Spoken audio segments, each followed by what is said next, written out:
Did you know there were only 14 days this year where someone wasn't killed by a United States police officer? Please refer to my first visual aid for reference. I want you to take a moment to think about your closest friends, your most loved family members, and just all the people that you love most in this world. None of us want to see our loved ones die by reckless and preventable violence.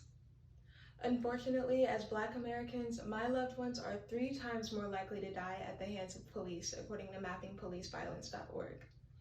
Now, racially biased systems really cannot be changed overnight or even within the next year, but policies can be.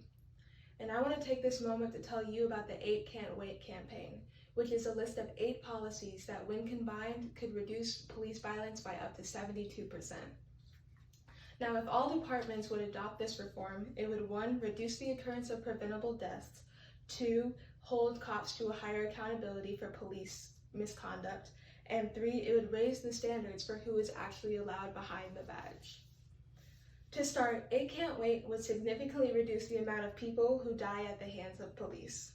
According to 8 Can't Wait, this reform consists of policies that would restrict uses of force.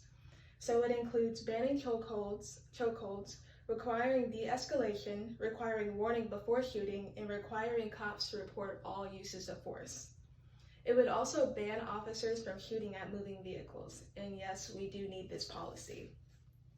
According to news sources such as NBC and a cop from Illinois, when he approached a occupied vehicle, his very first instinct was to fire his weapon.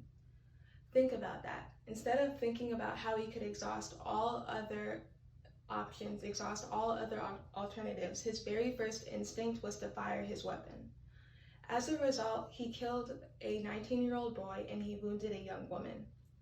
This didn't happen 10 years ago, 5 years ago. This happened last month on October 23rd. Both were unarmed and both did not deserve to die. It might not be a no-brainer to tell a cop to exhaust all other alternatives before firing his weapon, but until policies are in place to enforce this, these preventable murders will keep happening. To reiterate, the 8 Can't Wait campaign would establish clear restrictions on uses of force, ultimately reducing the number of preventable deaths that occur. So, moving on to the next benefit of 8 Can't Wait, this reform would enforce stronger accountability upon police officers. Accountability is currently and practically non-existent, and by that I mean less than 2%. Please refer to my second visual aid for reference. According to Mapping Police Violence, 98.3% of police killings that occurred in the past 7 years resulted in the officer not being charged with the crime. That means out of every 100 people killed, not even 2 people get justice. This was true for Tamir Rice. Back in 2014, a 12-year-old Black boy named Tamir Rice was killed for possessing a toy gun.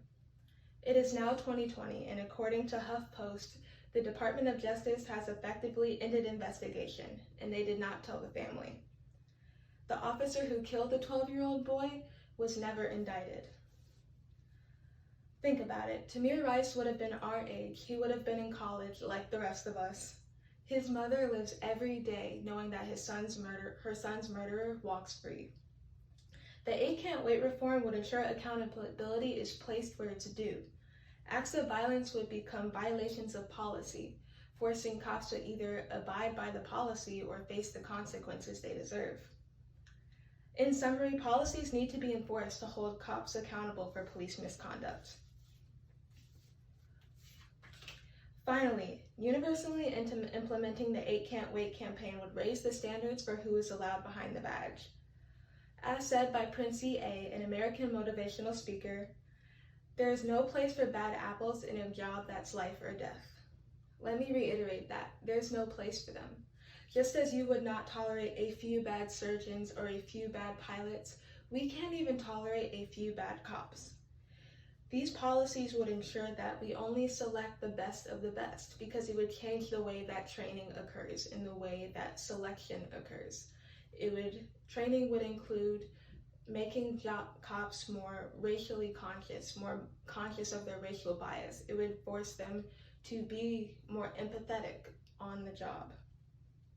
And this is important because no one should die by the hands of someone else's negligence or someone else's incompetence. This reform would help us select competent and valuable cops that would actually protect and not harm.